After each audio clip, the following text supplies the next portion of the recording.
In the name of God, the most gracious, the most merciful. Welcome again, fourth stage dental students of Kufa University, as well as all students and interested individuals throughout the world. Our topic for today is the Hawley Arch. In this comprehensive tutorial, I'm gonna show you a design animation for the Hawley Arch, as well as a hands-on wire bending, and then a design animation for the activation, as well as activation protocol for the Hawley Arch, and finally we'll end with action simulation of the Hawley Arch. First, from the mesial 1/3 of one canine to the mesial 1/3 of the other canine, we mark an horizontal line at the level of the junction of the incisal third and the middle third of the anterior teeth. This line will represent the height as well as the width of the labial bow. Now let's go for the right side. This is the labial bow, and from the mesial 1/3 of each canine there's a vertical line downwards, and then the U-loop, which should be 2 mm away from the gingival margin and have a distal arm that pass between the embrasure of the canine and the first premolar. Now let's see the left side. This is the labial bow, this is the vertical line, and the U-loop again 2 mm away from the gingival margin. And this is the tag, which is straightforward toward the palate. Now let's see all these three views all together, the labial, the right and the left one. So again, we have a labial bow at the junction of the incisal and the middle third of anterior teeth, and then vertical line and U-loop. U-loop should be 2 mm away from the gingival margin, ending with a distal arm that pass between the canine and the premolar. Also worth mentioning, the U-loop should be 1 or 2 mm away from the gingiva and the soft tissue to prevent trauma. And the final part of the Hawley Arch is the tag, which starts between the embrasure or the occlusal contact between the canine and the first premolar, going downward toward the palate, ending with an L shape.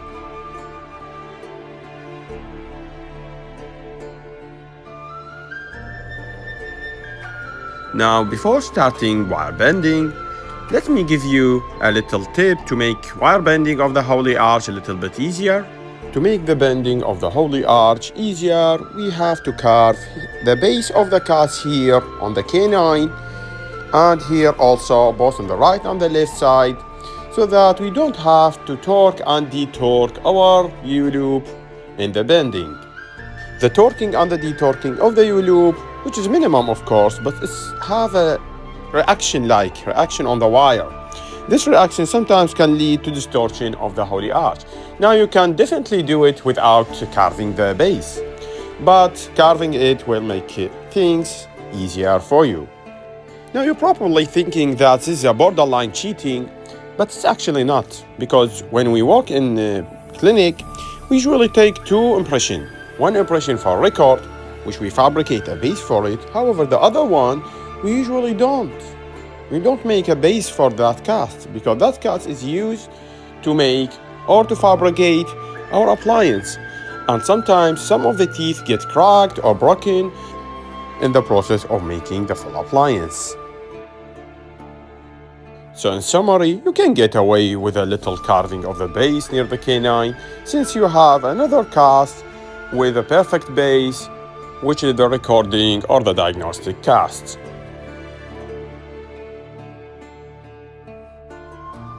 Now let's start with the actual wire bending. Just like the other figures, first we cut our wire, but here we don't need to do straightening. Instead, we have to make a smooth curve. This curve is made so that the wire slightly touch the most anterior teeth. Just like you notice, we are priming our wire here to make it follow the contour or the arch form of our cast. Keeping in mind this is an Hawley Arch, it's not a fitted labial arch. It doesn't have to conform to the labial teeth and to have a really well contact with the anterior teeth like the fitted labial arch. It should contact, but slight contact with the most anterior teeth, usually the central incisors, and the canine a little bit. In most Hawley Arch, you usually don't have a contact with the lateral, but as you activate your appliance at the two central incisor retrocline, it starts touching the lateral incisor. So please try to remember, don't make it overly fit on the anterior teeth. I know it's tempting and it's usually like good an eye candy for you when you see it like fitted on all the teeth and good contact, and you have to exert a force to pull it out and a force to push it in, but it's not the deal with the Hawley arch. That was a fitted labial arch because the activation of the fitted labial arch just to provide a slight retention, like slight reinsertion of the U-loop toward the embrasure between the central incisor. While here, if we make it overly fit on the anterior teeth and then activate it, it will exert like a tremendous force on the anterior teeth. So remember, slight contact on the anterior teeth and just call it a day. After having contact with the anterior teeth along with the canine, now start to mark the first of the U-loop, which starts from the medial 1/3 of the canine to the distal or the embrasure between the canine and the first premolar. Trying to extend my marker here so that when I bend I can see the marker from above. By grasping the marker with the Adam plier, we do a downward bend, a 90-degree one. Then in the same grasp, we try to straighten our wire. It's okay if you straight only the a part of the wire because the other part you're gonna cut it, but you have to make it straight. The part below the bend, you have to make it straight. Now let's take it back to the cast so that we can mark the position of the curve of the U-loop, which starts about 2 mm from the gingival margin of the canine. We mark it with our pen, and with the angle plier we make our U-loop. Now in this stage you can notice the benefit of the carving of the base. Usually when you have a base here, the wire will get torsioned or torqued because the base push the wire, and you have to push the wire above, give it a positive torque and make your U-loop, and then detorquing the U-loop again, which in turn complicates the position of the labial bow. Next, we put the angle plier at the marker at about 2/3 of its length, and then we close.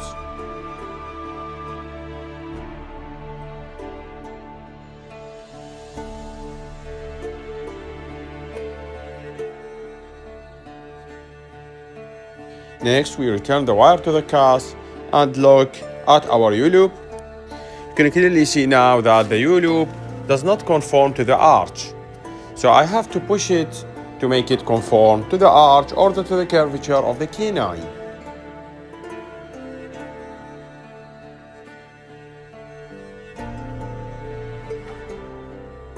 So in order to do that, we hold the medial arm of the U-loop with Adam plier and push. Push like this toward the embrasure between the canine and the first premolar. Now you can see now the U-loop is following the curvature of the labial bow. As you do your U-loops, usually the labial bow starts losing its light contact with the anterior teeth. So you always have to readapt it here and there during the fabrication of the Hawley arch. We do that by holding it from this position and push very little, just very little. I don't want to over-adapt it on the anterior teeth, just light contact.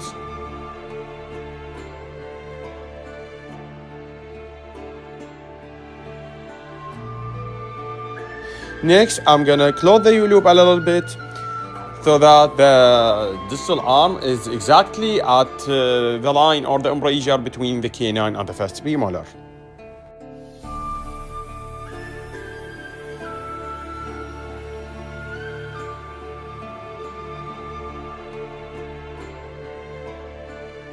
Next, I'm gonna mark the start of the tag on this side, which is at the point just above the occlusal contact between the canine and the first premolar. Next, by holding the U-loop from this position, I push the distal arm a little bit palatally toward the contact so that I don't have a distal arm that's hanging. I want it to slightly or smoothly curve toward the contact point. Next, I'm gonna do my tag, which starts first with just a slight bend I don't do overbend it so that I can test it.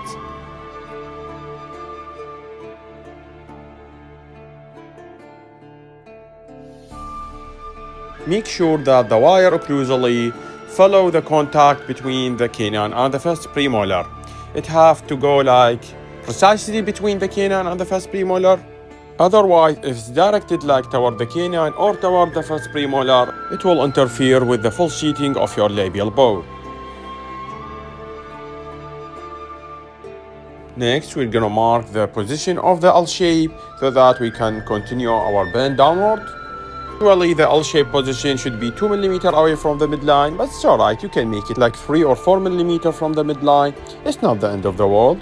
Your labial bow still works and things will go smoothly anyways.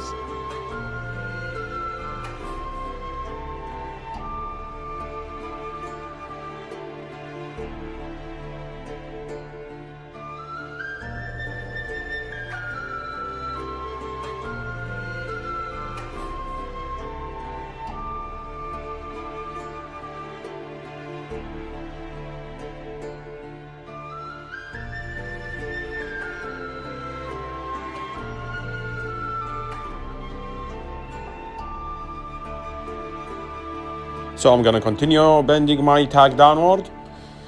Notice that I'm going as slow as possible.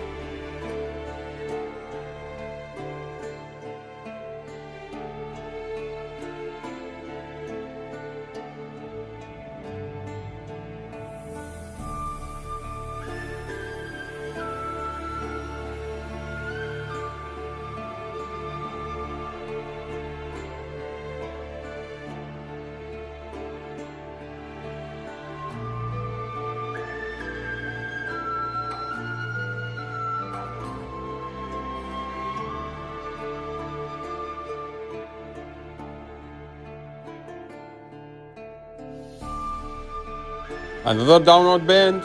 I bend it like downward and slightly mesially so that it does not interfere with the premolar.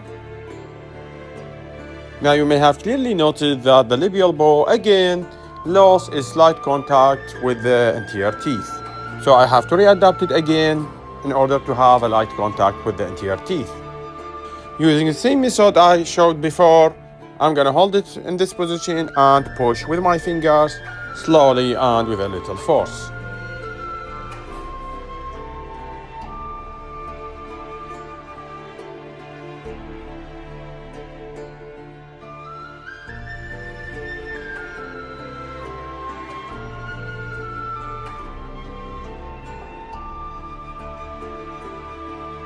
As it gets adapted, I have to move forward and do the same again. You have to be careful here. Push as slow as possible, as smooth as possible, so that you don't lose the curvature of the labial bow.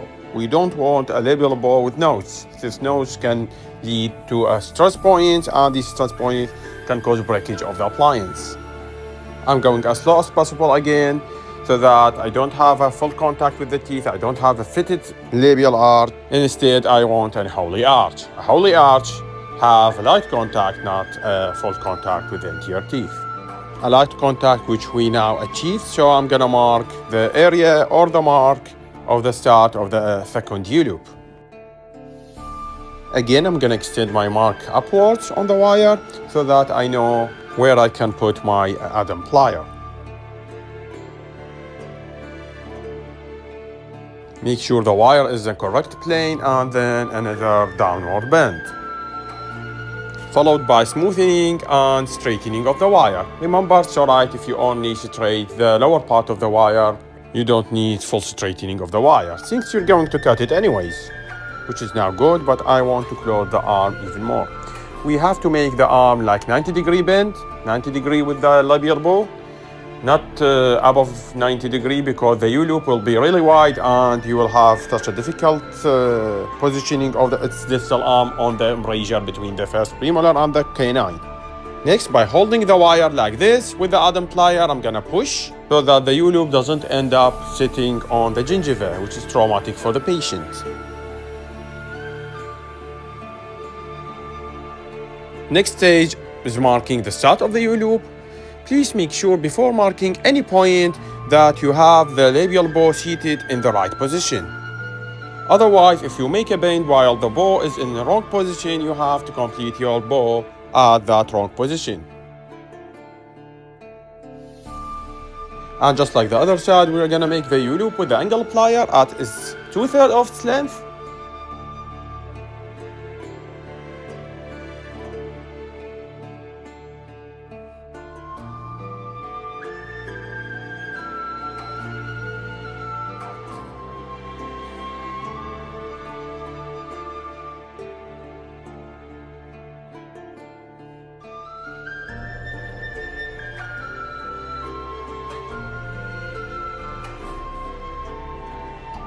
You can see now the U-loop doesn't follow the curvature of the arch. So again, just like the other side, I have to push it a little bit toward the canine and the premolar. Here I'm holding the distal arm and pushing the medial arm inwards. However, in the first U-loop, I did the opposite. You can do whatever you like, both methods works. Again, closing off the U-loop so that its distal arm conform to the embrasure. Note that the U-loop are equal in length, but it's alright if you make one shorter than the other, like 1 or 2 millimeter difference, it's alright. Remember, each individual U-loop should not be less than 2 millimeter. If its length is less than 2 millimeter, this will make it stiff and complicate the work or the action of our spring.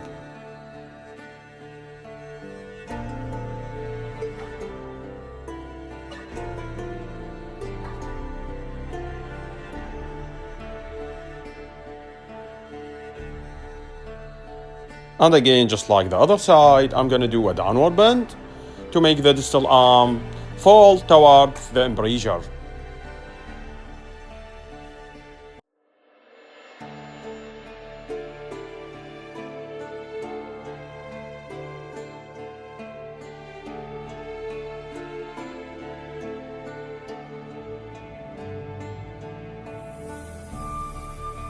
I'm closing my U-loop again and I'm gonna do another bend downwards.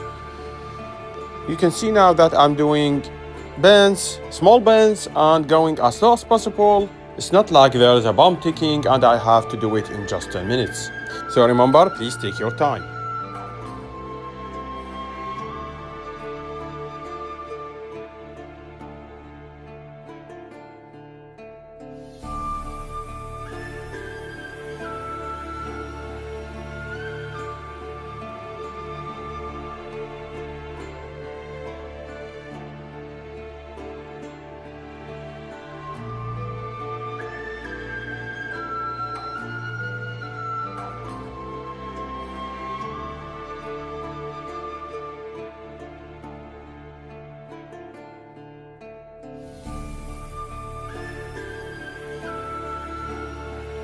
Again, I'm gonna do a smaller test bend just to test the water here. I don't want to overbend. And then, of course, cutting the excess of the wire so that it does not complicate the next series of bends.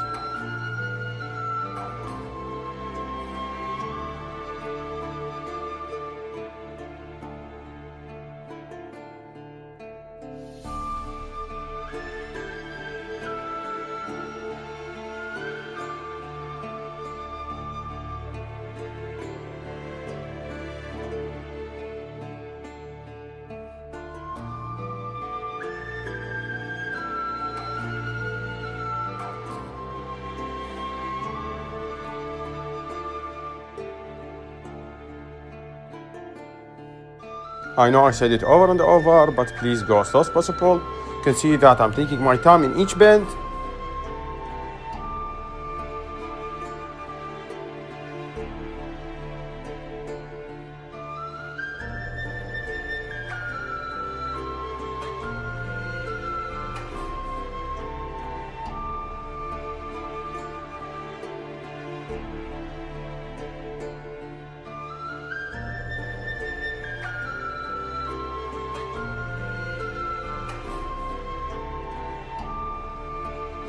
And finally, and thankfully, the Hawley arch is finished.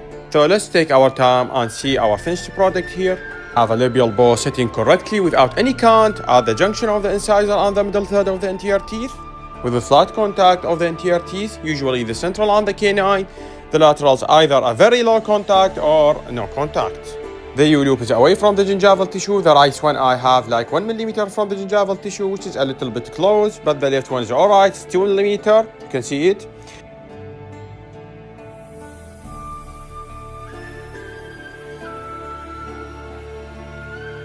And finally, of course, the U-loops are of the same length.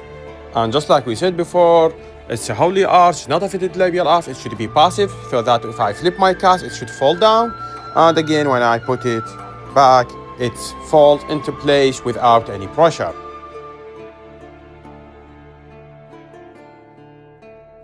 Activation of the Hawley arch is done by squeezing of the U-loop so that the labial bow retracts about 1 millimeter from its original position.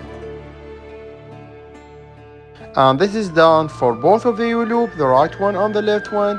We squeeze so that the labial bow retracts 1 millimeter. Now let's showcase it on a real Hawley arch. We're gonna squeeze this U-loop and this U-loop using either angle or Adam. In this illustration, I'm gonna show it with angle plier. We squeeze it like this, and we do the same to the other U-loop. Now as we squeeze the U-loops, the left and the right one, this labial bow will move up like incisally. So this sometimes complicates the wearing of the appliance, thus necessitating another bend to bring the labial bow down. By holding it with Adam plier or the pyramid peak of the angle, we do a downward bend here on the labial bow. On the other side, we do the same. Otherwise, we'll end with a cant in our labial bow. And that's all about the activation of the Hawley arch, squeezing of the U-loop and bringing down the labial bow. Now let's do a simulation of the action of the Hawley arch on a proclined central incisor on a wax cast.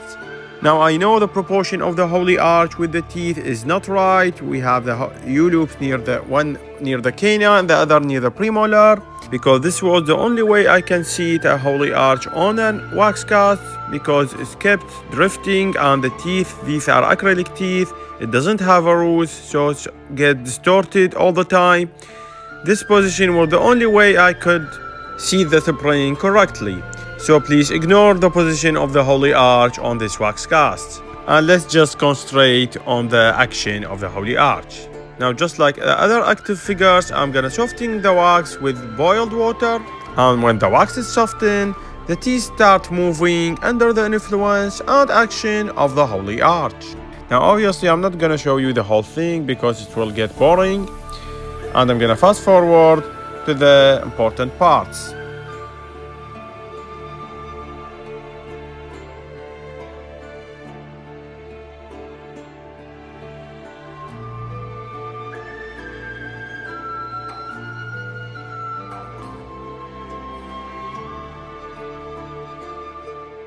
And after countless cycles of heating and softening of the wax, the right central incisor is retroclined and it's back at the position and the alignment of the left central incisor.